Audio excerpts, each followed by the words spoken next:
तो जैसा कि हमने पिछली वीडियो में सीखा कि थोड़ा ज़्यादा वैल्यू देना सीखें, जितने का काम मिले उससे ज़्यादा करके दें लोगों को।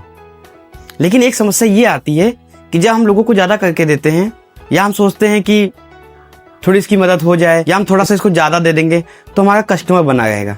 इस चक्कर में क्या होता है कि बहुत लोग बदतमीजी करते हैं, उधार मांगने लगते हैं, फ़ायदा उठाने लगते हैं।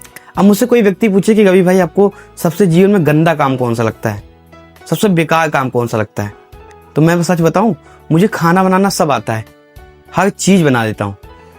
लेकिन कोई मुझसे कह दे कि खाना बनाना है तो मेरा खून सूख जाएगा। मुझे इतना गंदा, इतना बेकार लगता है। अब पूछेंगे क्यों लगता है? इसलिए लगता है कि इसमें व्यक्ति को सम्मान नहीं मिलता, वैल्यू नहीं होती।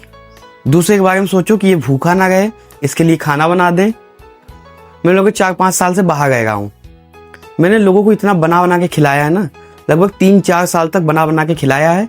उसके बाद पीठ पीछे इतनी गाली सुनी है, इतना उल्टा सीधा सुना है, पता नहीं क्या क्या सुना है कि आपको बता भी नहीं सकते। इसीलिए पिछले 6 महीने से मैंने कोई खाना नहीं बनाया दिल्ली में। मतलब किचन का सारा काम भी कर दो, बर्तन भी धुल दो, खाना भी बना दो, फिर भी लोग कहेंगे ये साफ नहीं है, अच्छा बना नहीं है, तुम्हारा बनाया खाना जानवर भी ना खाएं।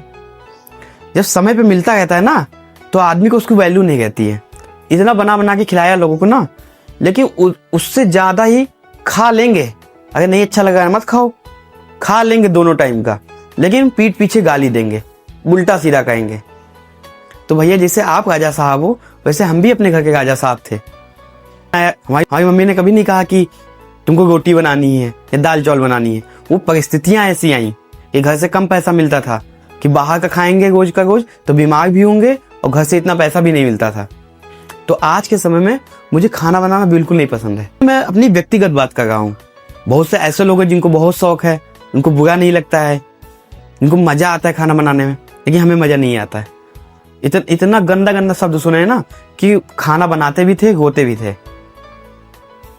तो इसीलिए खाना बनाने की मेरी इच्छा ही नहीं करती, मेरी इच्छा मर जाती है।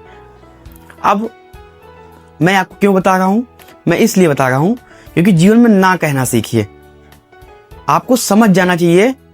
जैसे कोई कहे कि भैया खाना अच्छा नहीं बना है, उनसे कहो भैया तुरंत छोड़ दो, मत खाओ, बाहर से मंगा लो। लेकिन आदमी क्या करता है कि चलो भैया कोई बात नहीं, कल और अच्छा बनाने का प्रयास करेंगे। एक तो इसमें इतना बवाल होता है, कहीं नमक खत्म है, कहीं जीरा खत्म है, कहीं आलू नहीं है तो कहीं छिलनी गायब है, तो कहीं कुछ है तो कहीं कुछ है। तो इतना झेले हैं कि क्या ही बताएं। हमने जीवन में कभी ना कहना नहीं सीखा, इस वजह से कुछ ज़्यादा ही झेल गए। लेकिन आपको ना कहना सीखना है। आपको ये समझना पड़ेगा व्यक्ति को ना कहना है, किसको नहीं कहना है। गुस्सा तब लगती थी जब कहते थे जब खुद नहीं बनाएंगे, कहेंगे कि हमारी मम्मी ने कभी नहीं सिखाया कि खाना बनाओ। तो इससे लगता है हमारी मम्मी ने हमको बचपन में ही पेट में ही सिखा दिया था कि खाना बनाना है। तो थोड़ा एडजस्ट करना सीखो ना, तो कुछ ज़्यादा ही झेल गए।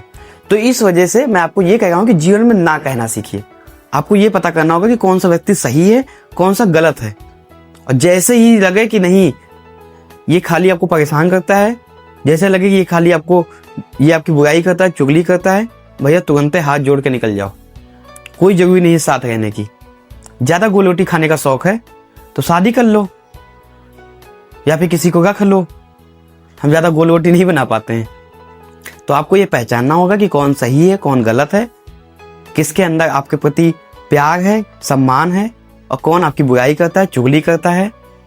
ऐसे ही आपको लोग मिलेंगे, चाहे आप किसी भी सेक्टर में हो। आप मान लीजिए आप आलू ही बेचते हैं, 20 रुपए किलो आलू है, 98 का पन्नी लगा, 19 रुपए 50 पैसे में आपने मान लो बेचे। तो अगर आप 50 पैसे के पन्नी दे देंगे तो वो उससे आपका कस्टमर बना रहेगा।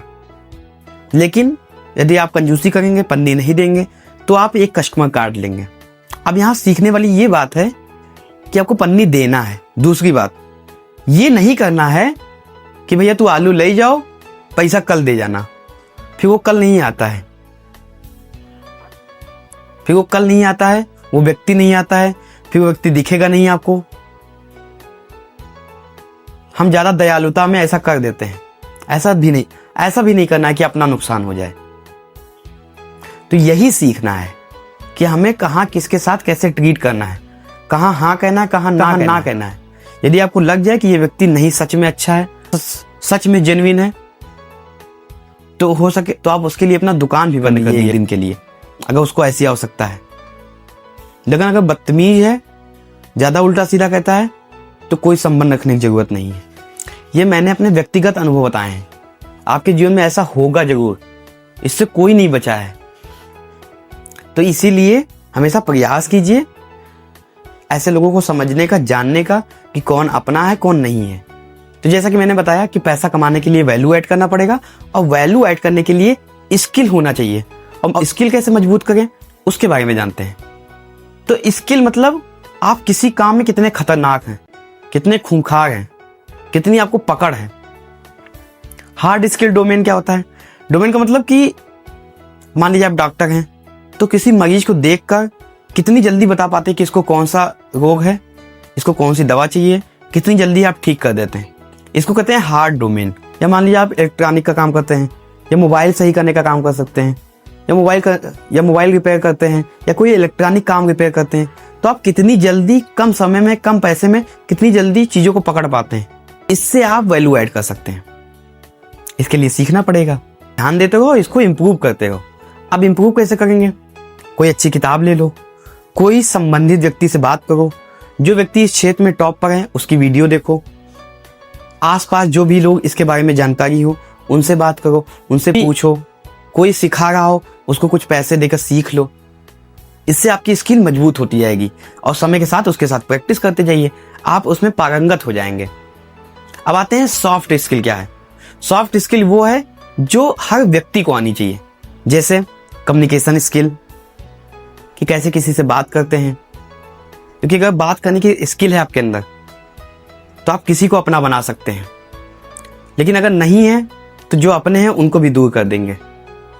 कहो इसी जबान से आप अपने ऊपर फूल बरसा लें, और इसी जबान से आप अपने ऊपर लाठी डंडा चलवा लें। तो कम्युनिकेशन स्किल जरूर आनी चाहिए।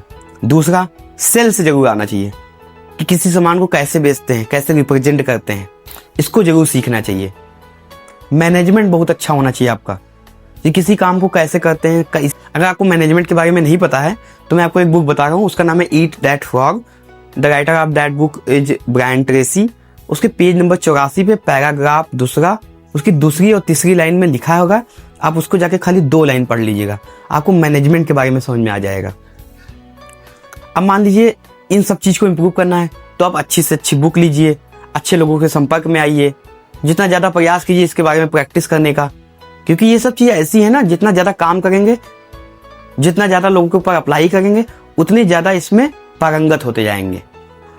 और हम लोग अपने घर में भी देखते हैं कि जब कोई फंक्शन होता है तो हम लोग कहते हैं नहीं, मामा आ जाएं, या हमारे पापा आ जाएं, या इनके पापा आ जाएं, वो खाली खड़े हो जाएं तो भी सारा काम हो जाएगा।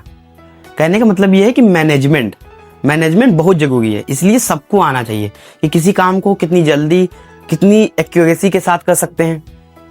इसको व्यक्ति को जरूर सीखना चाहिए। ये जीवन के हर पहलू पे आपका काम देगा, हर समय आपका साथ देगा। ये कदर नहीं आता है तो राहत इंदौरी ने बहुत अच्छी लाइन बोली थी। उन्होंने कहा है, ना किसी हम सफर से निकलेगा, ना किसी हम नसी से निकलेगा, ये तुम्हारे पैर का कांटा है, केवल तुम ही से निकलेगा। तो पैसा किसे कमाना है? आपको। में तो पैसा घर किसे बनाना है? तुम्हें।